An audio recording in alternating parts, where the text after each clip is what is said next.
Well, hello there, and welcome to Fabulous Folklore Presents. This month, we're meeting Delyth Badder, who's a Welsh folklorist and antiquarian book collector based in Pontypridd in South Wales. She's got a special interest in Welsh death omens and apparitions, something we're going to be talking about today. Having initially trained as a medical doctor, she currently splits her time between her work as a consultant paediatric and perinatal pathologist for the NHS, studying for an MA in Welsh and Celtic Studies at Cardiff University, with a research emphasis on folklore, and co-authoring a book with Mark Norman of the Folklore Podcast / Folklore Library and Archives on the Ghost of Wales, due to be published in 2023 by Calon. What follows is really, really interesting, well, I think so, conversation about death omens and also wider folklore as well, but with a special emphasis on Welsh folklore. Enjoy.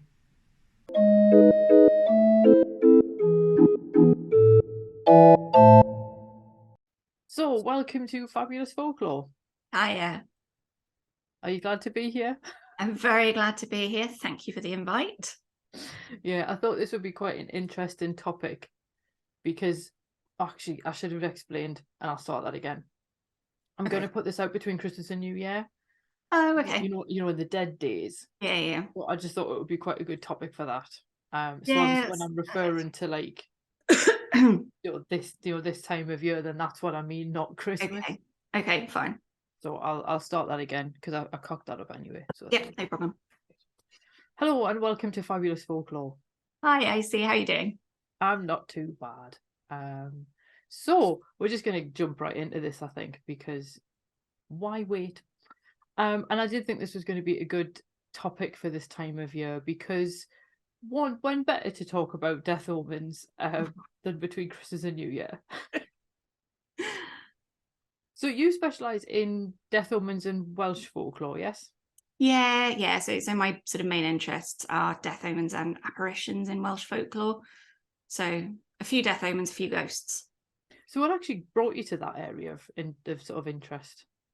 I mean, I've always been interested in folklore. I mean, I trained first and foremost as a medical doctor. So I work part-time as a paediatric pathologist for the NHS. But the rest of my time I split between part-time MA in Welsh and Celtic Studies at Cardiff University and researching folklore, essentially.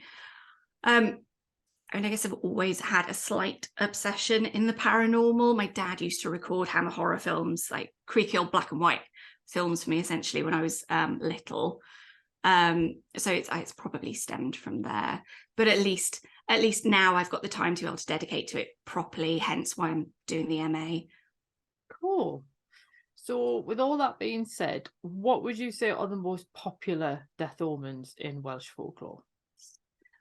Well, I suppose when you start looking through Welsh folklore and things like parish accounts in Wales, it becomes abundantly clear very quickly that we sort of tended to attribute prognostic significance over the most mundane and innocuous signs within the community, which, to be honest, is not unlike the rest of the British Isles. And it wasn't that long ago that we were doing that. But we do have a handful, I would say, of, I guess, phantasmic death omens, for want of a better word, which are a little bit more creative. So we can talk a bit about those. So one of my favourites, and probably one of the most universally accepted death omens in Wales at one time, is the corpse candle. It was first mentioned, I think, around about 1656, in a letter by a Mr. John Davis from Genedlyn in Sir Gaerfyrddin in Carmarthenshire, which then appeared in Richard Baxter's Certainty of the World of Spirits, which was published in 1691. And then that letter was reprinted as a chapter in one of our most famous antiquarians, John Aubrey, in his seminal book, Miscellanies, in 1696. Both fantastic reads, if that's your sort of bag. So interestingly, John Davis, in his letter, claims that at that time he wasn't aware of the existence of corpse candles anywhere else in Britain outside of Wales. There's a common origin story in that they originated from St David in Sir Benfro in Pembrokeshire. Lots of variations on this story, but the oldest that I could find was that St. David prayed for a sign from God to stop the inhabitants of his diocese from their eternal wickedness. And the sign that they got was the corpse candle. There are other origin theories. There's one that the Reverend Thomas Frimston, or Tudur Clwyd, to use his bardic name, writes about in his book Ofergoion yr Hen Gymru, which is Superstitions of the Old Welsh, which he wrote round about 1906. He suggests that they can be explained from the fact that the first thing that they used to do when somebody died was to light a candle to prevent sort of unclean spirits from coming to take away the souls of the recently deceased. But in either case, the entity is, broadly speaking, a supernatural light that travels from the home of the person who's destined to die along the path that the funeral procession will take to the graveyard where they're going to be buried. It was usually accepted that death would happen within a year of seeing the candle, and the type of flame that was seen would denote who would die in the parish. So, for instance, if there was a red flame, then it was more likely for a boy to die. If it was a grey flame, for instance, it would be a girl. Large candle for somebody who's in the prime of their life, and then a small flame for a child or somebody who was very weak or unwell. They're distinct entities from Will o' the Wisp, which in Wales are known as Llanellill or Hydlewyn, which, as you know, occur in sort of swampy areas.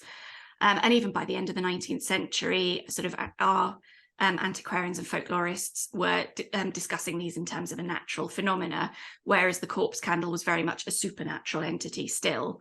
The jack-o'-lantern is also a separate entity. Often in Wales, it's described as being associated with a malevolent spirit, but the term seems to be frequently interchangeable with Will o' the Wisp here. We then move on to an entity called the toily, or the phantom funeral, sometimes referred to as a tolaeth, although this was more commonly used to describe the phantom sounds of a casket being made. It was also sometimes called a drychiolaeth in parts of North Wales. It's closely linked to the corpse candle, and it describes, as you can probably imagine, the apparition of a traditional funeral procession walking the route that the body would travel to the churchyard, more often than not along the corpse roads of the parish, which is also true for the corpse candle. Sometimes the procession was said to consist of members or recognised members of the parish congregation, but in sort of especially earlier accounts from the 18th century or so, it more frequently describes them being strangers. And it was commonly believed that they would be made up of the Tylwyth Teg or the fair folk. Sometimes these were seen in daylight, which is quite unusual for these sorts of death omens on the whole. And sometimes people describe being pushed by an invisible crowd. The accounts of the toily had sort of more or less died out much before the corpse candle accounts had, although we do have sort of examples all the way up through to the 1960s in some of our parish records. So still very much ongoing in some areas. Toily was infrequently referred to as the cyhyraeth in some parts of Wales, but for the most part, the cyhyraeth represents a separate death omen then, one that's specifically heard before death but not seen. I think it's described for the first time by the Reverend Edmund Jones in 1780, who wrote sort of the ghost book in Wales. He describes it as being a doleful and foreboding noise, most frequently reported in St David's again, and also along the Afon Tawe, the Tawe River, which runs through Carmarthenshire. It's first heard screeching at quite a distance away. Then it comes nearer, but the sound gets slightly quieter, and then nearer again. And this time it sounds sort of like the weak moans of a dying man. So you have 3 terrifying warnings of your impending death to look forward to. There's a similar regional variation in the cyhyraeth in the old Sir Meirionnydd, Meirionnyddshire, called a wawch, which specifically could be heard screaming the words gwai, gwai, which translate to woe, woe. And this would happen along the shores of that area before a storm to warn sailors and fishermen of their impending doom. We then have another common death omen, so the Corn Anon, or the Hounds of Anon. Anon sort of being the first, being the Welsh otherworld that was first discussed in the first branch of the Mabinogi, ruled over by the Brenin and Arawn, King Arawn, where he's first introduced with his hunting dogs, the Corn Anon. And then in the Mabinogi, they're described as being this sort of bright white colour with red ears, the colours themselves being an indication of their supernatural origins. And sometimes it is these colours that are reported within our own folklore accounts. There was a slightly interesting theory in the late 18th century that the dogs represented the souls of the old Welsh druids, hence the colours. But in actual fact, in parish accounts, they're also described as being sort of red with white spots, red with black spots, black all over, red all over and covered in blood, flaming eyes, like the whole gamut. They're also known by a variety of other names. So Gwyllgon, or wild dogs, Corn Whipper, sky dogs, Corn Deer, black dogs. Some antiquarians and folklorists have argued that each name represents a different type of hellhound. For example, the Gwyllgi was classically meant to represent a very large mastiff with eyes like balls of fire. But if you go through the regional accounts from people who claim to have seen them, the name essentially, I think, depends on whatever part of the country you happen to live in. The only exception I can think of is probably Corn Bendith Mamai, the dogs of the mother's blessing, or those of the fair folk, which seem to be more commonly associated with the Toily death omen, in that the dogs are said to walk down those paths that the funeral procession are going to take. Although, again, the names are often used interchangeably. Interestingly, there's an account in Llangeler, in Sir Gaerfyrddin in Carmarthenshire, where it was thought that the Corn Anon could take on different forms. So they would often appear like mice or pigs here. There's a specific account from the late 19th century of a man being chased down a mountain by a load of mice, which were believed locally to represent the Corn Anon in a different form, which bit odd. I mean, I'm not sure why you wouldn't as readily assume that they were just phantom mice, to be honest, but there we go. Another sort of animal-based death omen that we have is the Aderyn Corff, or the corpse bird, which is a lovely name for an omen, which would appear before a death in the household, flapping its wings against the window, or sometimes it would sit in a nearby tree in the hours preceding death. More often than not, it was the tawny owl or the barn owl that was to blame. But there are also descriptions of the bird appearing without feathers, screaming dewch, dewch, which translate into come, come. In Caerphilly and Rhymney, it was described as having a black fur coat and fins rather than wings. There's an account in Brecon of it looking a bit like a robin, but extremely tatty and eyes like balls of fire, so not really like a robin at all. Sometimes a particular family would have their own corpse bird who would reappear when different members of the family fell ill. And there are even accounts of the bird actually appearing to Welsh people living abroad, so places like Australia and Patagonia. And then lastly, out of that sort of group of phantasmic death omens is the terrifying entity called Gwrach yr Rhibyn, loosely translated as Hag of the Mist, or sometimes as the Wailing Witch. It's the apparition of a sort of terrible hag-like creature who's sometimes described as being able to fly, sometimes with wings, but mostly was said to haunt sort of crossroads and water in foggy weather conditions, and just screamed horribly, either calling the name of those who are about to die, or would then scream for the husband or the wife or the child of the person who heard her while beating the water with her hands. So yeah, not pleasant. I'm quite fascinated because they all seem like they're quite sort of supernatural, like you say. Like it's not like, oh, you know, you see a bat in the house or someone's gonna die kind of thing, where it's like a natural thing that's out of place. This is like I love the idea of people having like their own corpse bird. And that would be a fabulous name for a band, but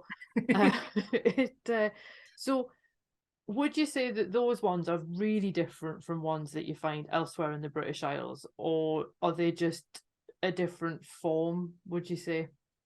I think the more I research into the topic, the more similarities I find with other nations.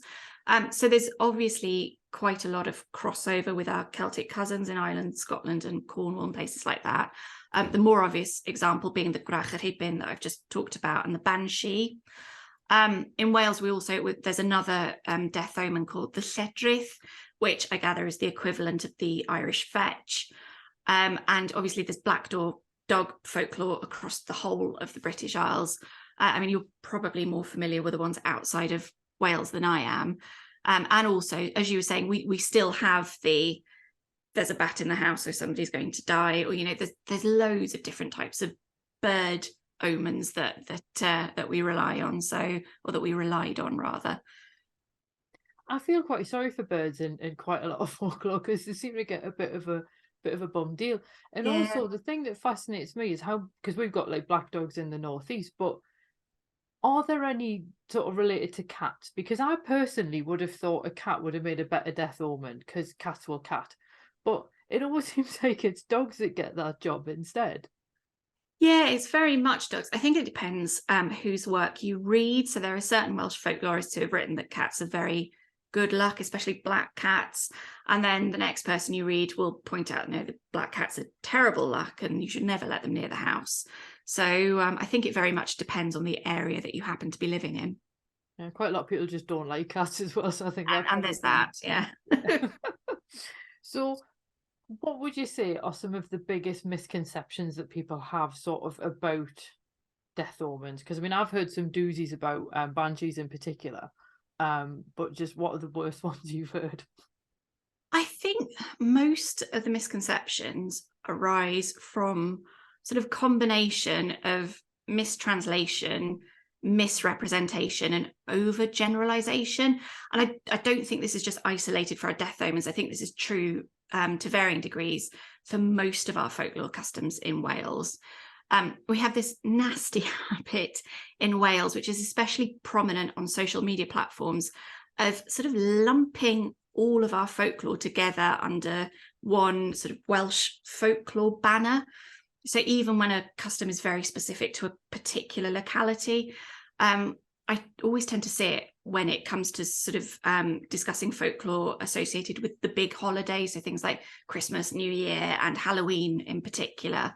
So a custom that has only ever been recorded historically once in a small rural town in the back end of Penllyn in northwest Wales will suddenly be presented as this nationally celebrated tradition that everybody across the whole of the country used to practice. And sort of, to put it bluntly, it's just lazy oversimplification and over-romanticization of what are essentially very different belief systems and traditions across the whole of Wales, as well as erasing local history.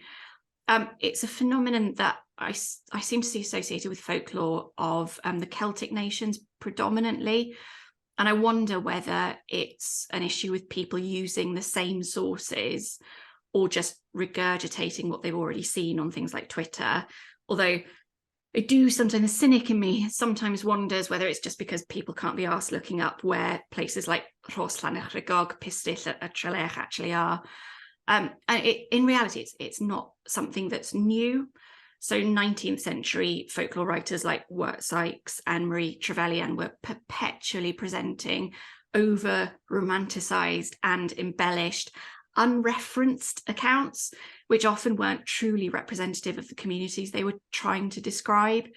And in reality, I mean, it's not really surprising. You can't really blame them. These people were writing around the time of the Industrial Revolution, where Wales as a whole, but especially the south of the country, had been transformed and changed at such a rapid rate that many of the Welsh people during this time, including the authors and their audience, were sort of desperately yearning to hold on to some semblance of their traditional heritage and Celticity, as problematic as that term sometimes is. So that sort of over romanticization came naturally, but that's one of my main bugbears about how Welsh folklore is presented. Yeah, you sometimes see it as well where people kind of roll all the Celtic nations together, and something that happens in Ireland then becomes a Celtic belief. And I see this particularly outside of the British Isles. And I know it's something that Morgan Daimler's talked about as well, where people try and put together like a Celtic pantheon of deities by Yes. clagging together like someone from ancient Gaul and then someone from Ireland and then someone from Wales and so on. And I don't know if it is just part of that, people repeating things that they've read that weren't sort of sourced adequately in the first place, which doesn't help.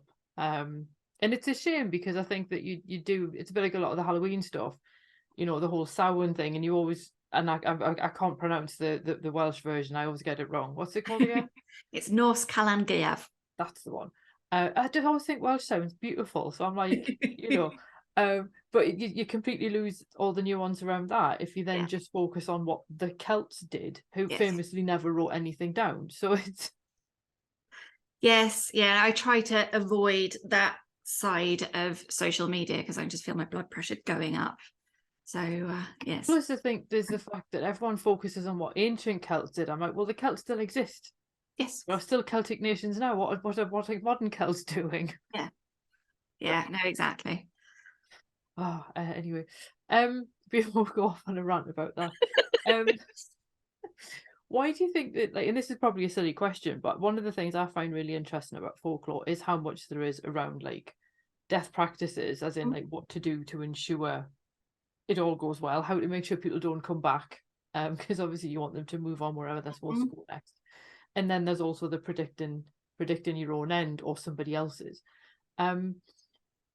Why do you think that they appear so frequently in folklore, but they also seem to, like, you don't really get that many of them sort of now, as in people don't really report seeing them now? Is it something that we don't feel we need them anymore, or is it something that people just don't talk about them anymore? I think the reason they were so frequent in sort of years gone by is quite simply because people died very frequently and often very suddenly. So the natural response was then to look for any sign that could be perceived as a warning for them, either of their own death or somebody else in the parish. That's by no means isolated to Wales, but I like to think we were definitely one of the more creative nations when it came to looking for them.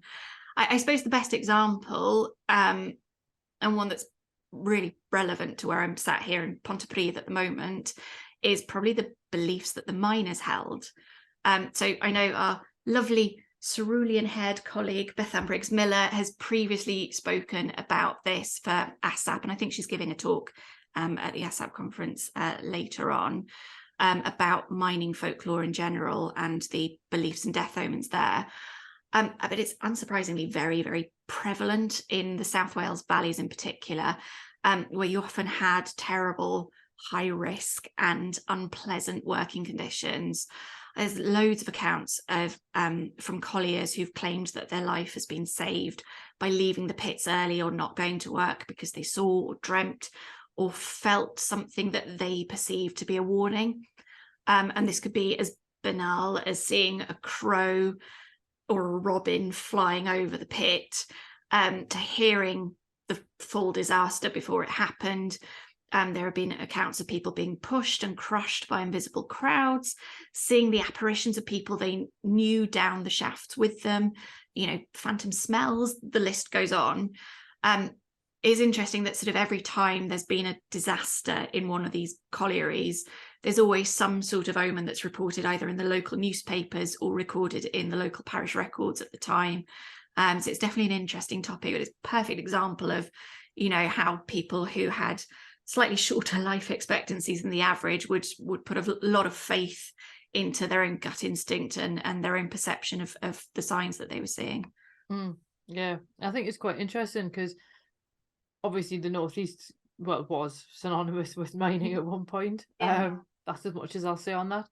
But we obviously we used to have pits kind of, I mean, literally where my house is used to be like sort of originally sort of mine workings underneath and what have you.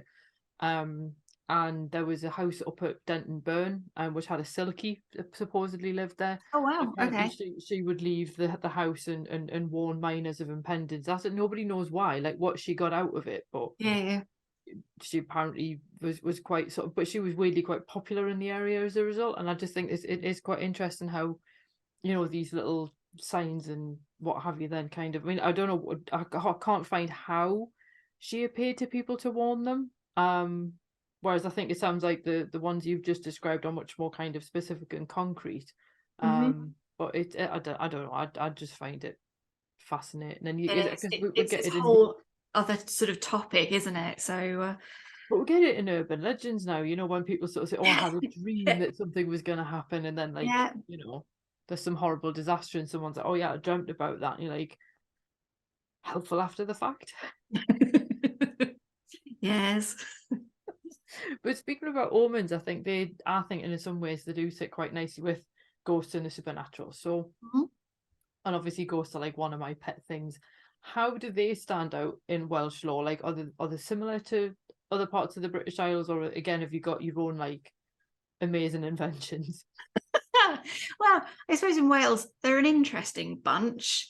Sort of our Welsh word for ghost, which is ysbryd, isn't necessarily a true translation of the English ghost.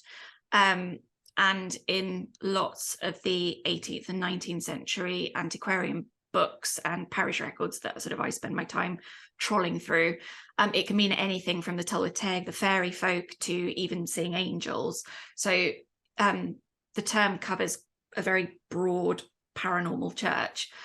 For the most part, if we concentrate on sort of ghosts, true ghosts, people in Wales believed that the spirits of the dead came back to communicate some sort of unfinished business most of the time. So it's things like hidden money or treasure or important documents, and such like. And sort of, while that sounds quite twee and folksy, the interesting thing for me is to consider how important that was, how that belief system would have impacted what were at that time a very close-knit community.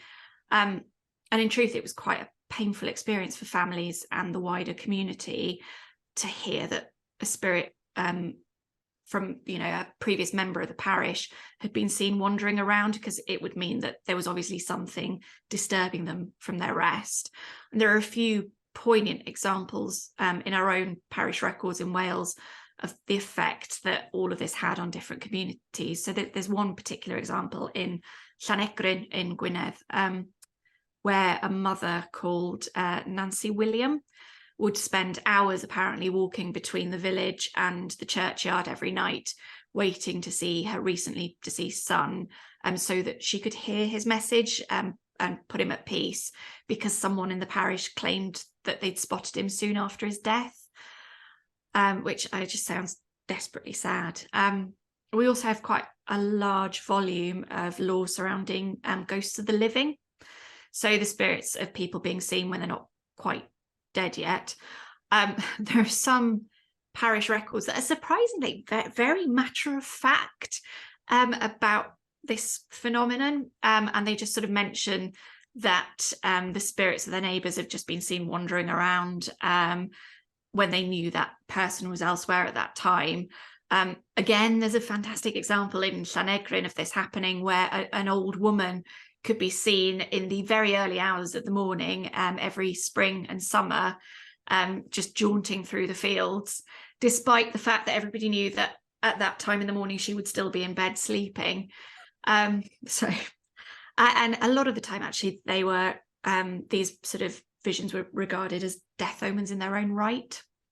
So there's lots of accounts of people seeing people in their village that they know are elsewhere, and they know at that point that that person's died. So again, it's not particularly sort of unique to Wales. That is recorded elsewhere as well. We have lots of animal ghosts in Wales.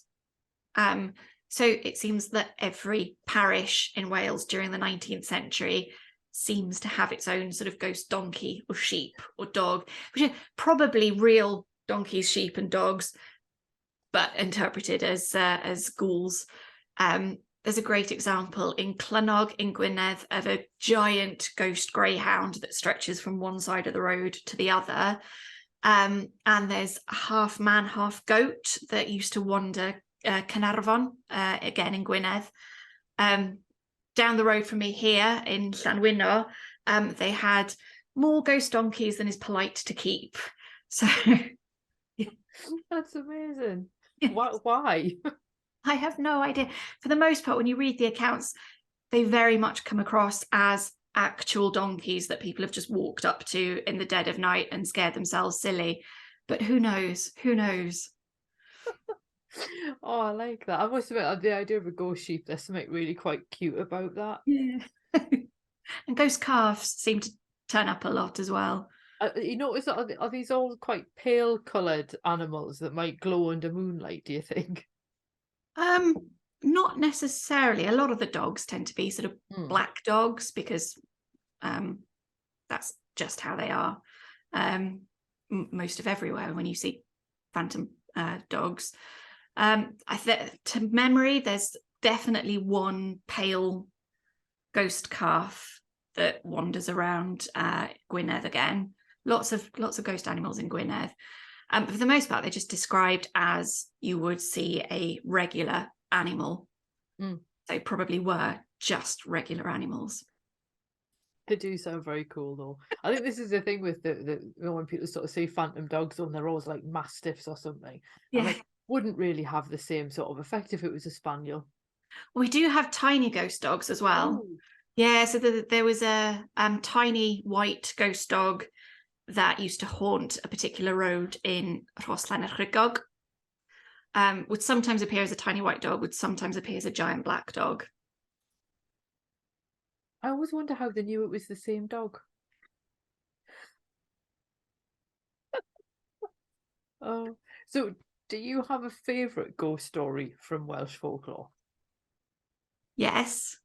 So my favourite ghost story comes from one of my very favourite Welsh folklore books. It's called Asten Sioned, which is Sioned's picture in English. Sioned was apparently a traveller who used to collect things in her picture, so it's named after that. The story is called Hir yw aros arawn, long is the wait for arawn, and is based in some undisclosed area around the sort of southwest region of Wales. The story goes that there is a farmhouse that's been haunted for years by a restless spirit, which disturbs one bedroom in particular, each night, every single night, with very unpleasant noises, which sound akin to all the furniture being smashed to bits. And right in the very dead of night, howls in a very angry voice, Hir yw'r dydd, a hir yw'r nos, a hir yw aros arawn, which translates into long is the day and long is the night and long is the wait for arawn. And then on one particular sort of dark winter's eve, a stranger turns up at the door and is invited in by the family and asks for a place to stay. The family sort of say, well, you can eat and drink as much as you like with us, but unfortunately we don't have a suitable spare bedroom. And they explain to him the situation, at which point he says that I'll stay there, that's fine, there's nothing in there that can harm me, and I'll gladly take the room. So the family agree begrudgingly, and during the course of the evening then ask his name. He states his name is Arawn, and he's come a long way and he's walked for miles. The family are obviously a little bit put out by him having that same name as the ghost howls out every evening, but they don't say anything else and they all go to bed. That night, no disturbances at all, and when the family get up in the morning, Arawn has disappeared, apparently having got up at the crack of dawn and left. But the ghost no longer haunts the farmhouse. So I love that story. It creeped me out when I was little, but it's especially interesting now because that sort of motif of the ghost wailing out, long is the day and long is the night and long is the wait for Arawn, is a motif that keeps recurring in Welsh folklore, and it's very much part of sort of local folklore as well. So you see it cropping up quite a few times in local parish accounts, rather than just sort of the more fantastic fairy tales that we have. There's examples in places like Llangeler in Sir Gaerfyrddin in Carmarthenshire, Llandysul in Ceredigion, Llanwyno down the road, the place with the ghost donkeys in Rhondda Cynon Taf, and Trawsfynydd in Gwynedd has even got its own sort of its own ghost that howls this out.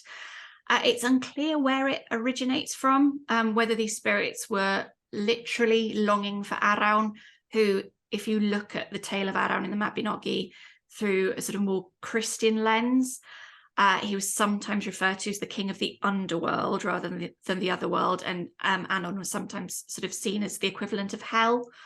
My favourite theory, though, is from Jane Aron, who used to be the professor of English at the University of Glamorgan and has written extensively about Welsh Gothic literature. But she's written that Arawn, in this context, might represent sort of Celtic culture as a whole, which at the time that these stories were circulating was being sort of increasingly repressed by the late 19th century. So there was a yearning of Arawn himself to sort of return to Wales and bring that culture with him, which I thought was quite interesting. No, it's cool, that. I like that. So would you say that's like one of your favourite aspects of Welsh folklore, or is there anything else that you would sort of say is like, I just absolutely love that? Well, I mean, obviously, my favourite topic is death, omens and apparitions. I could talk for days about them.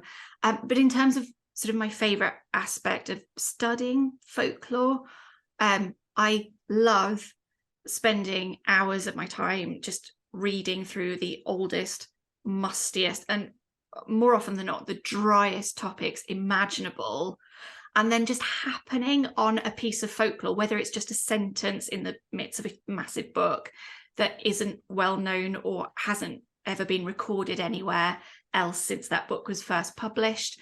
I've read more Welsh history of Methodism books than I ever want to see again. But I mean, that's where the story of the Ghost Greyhound and the Half Man, Half Goat come from. They're just little sentences sort of within a much larger volume of work. And I mean, they're absolute gems. So yeah, that's got to be my favourite bit of studying folklore. Yeah. And obviously at this time of year, and we're talking about Welsh folklore, we can't not mention the Mari Lwyd. So what do you think of the discussions that consider it to be fake lore? I mean, it was certainly a statement, wasn't it? I mean, I think, to be fair, the offending statement was made in relation to the supposed sort of pagan origins of Mari Lwyd, which, I mean, if your main source of information is Twitter, that's that's frequently how she's presented, either as the remnants of some pagan deity or having strong links with Rhiannon, the horse goddess. I mean, don't get me started. But if you look back through our actual literature, she's only first recorded in 1798 by a chap called John Evans. He's written a book about his tour through North Wales. And then the first essay that studies the tradition in detail is by a chap called William Roberts, who lived in Gwent, and that was published in 1852, where he says that at the time it was a fairly commonly held belief that Mari Lwyd was a 500-year-old tradition in the area that existed to honour the warrior princess of the same name who lived in the Gwent and Glamorganshire counties. Now, if that sounds like a bit of a stretch, and it does, then it's probably because that particular origin story came from our favourite forger in Wales, Iolo Morgannwg, for whom we can thank for most of Wales's so-called ancient traditions, which he said he'd transcribe from old manuscripts while clearly just making most of it up. And in fact, Robert, in his essay, goes as far as saying that he's been through Iolo's paperwork in Merthyr Tydfil after Iolo's died and couldn't find any such record of the Mari Lwyd. Surprise, surprise. As to the genuine origins of it, we have sort of no real evidence that Mari Lwyd existed before the 18th century. We can't even agree to the meaning of her name. It's frequently sort of translated as grey mare, but grey in this context probably has different connotations to the actual literal colour. There are some theories that she signifies sort of the grey death of the year. She's been linked to the Tylwyth Teg in some areas, the fair folk, and even King Arthur. One of the more popular theories is that she's based on the medieval Christian Feast of the Ass celebration, which is observed on January the 14th, and that was based on the story of Christ's family fleeing to Egypt on the back of a donkey. There are other theories that she's linked with English mumming plays and hobby horses. And I think it's important to remember that sort of skulls already played quite an important role in Welsh tradition, in that sort of aspects like giving a skull to an unfaithful married person on May Day was a fairly common practice in places, especially in North Wales. So it's not to say that Mari Lwyd isn't definitely of pre-Christian origin. It's just sort of recognising that we have very little tangible evidence that would support that theory.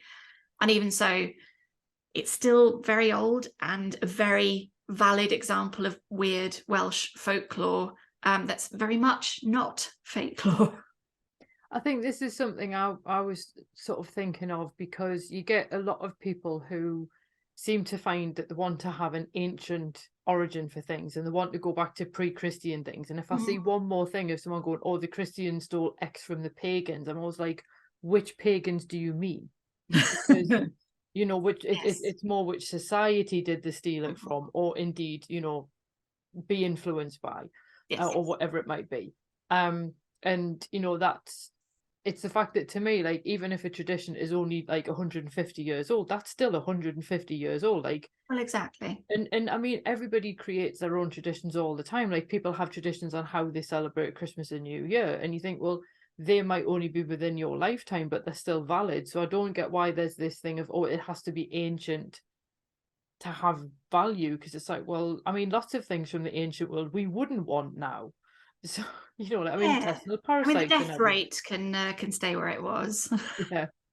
Yeah, I understand the drive to try and legitimize something through age, but I'm like, yeah, no, it can also just be a few centuries, because that's still a long time. Yeah, and it's also sort of, it's as damaging a take as sort of the purists on the other side. So the people that say it can, you know, Mari Lwyd has to have a horse's skull because it's only ever had a horse's skull. That's not strictly speaking true either. If you look at the literature, I mean, people made do with what they had to hand. And even in the 19th century, there were accounts of it being a cow skull, donkey skull. People sometimes used to make heads out of straw and bits of rags. So it's, you know, it has evolved. It was evolving during that time, and it's okay for things to evolve now. I mean, that's the whole point of folklore. It's by its very nature, it evolves, doesn't it? So, yes. But not folklore. But not folklore, definitely not. So if somebody wanted to learn more about Welsh folklore, where would you advise them to start? I guess if you're looking for a general introduction, I'd probably recommend Welsh Folklore and Folk Custom by Thomas Gwyn Jones. There's also Welsh Folk Customs by, was it Trevor Meredith Owen? I don't know, I did a bit of bashing of Wirt Sykes's book earlier, but romanticisation and lack of references aside, British Goblins is an absolutely delightful book, and it's freely available online, so it's well worth a read if people haven't done so already. And I'm always more than happy for people to get directly in touch with me if they've got any questions or if they want to discuss anything in particular. Awesome. And obviously I'll put like links to your stuff in the show notes, just because I feel sorry for people when they try and read these things out. So I'll put that in the show notes, and links are our friend. But yeah, thank you very much for coming on Fabulous Folklore. And I thought, obviously, Death Omens, yay. Welsh folklore, yay. So, you know, what more could I ask for, really? Well, thanks for having me. Any excuse to talk about them, and I'm there. I mean, do we need an excuse to talk about Death Omens? Of course not. Well, thank you very much. Well, thanks for listening, and I hope you enjoyed that episode. If you did, feel free to leave a review wherever you listen to podcasts, because that helps other people find the show too.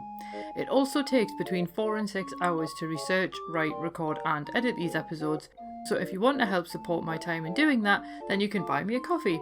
Or you can join the Fabulous Folklore family on Patreon and enjoy extra benefits, including exclusive episodes and articles and even illustrated talks. All the links you need are below, and thanks in advance.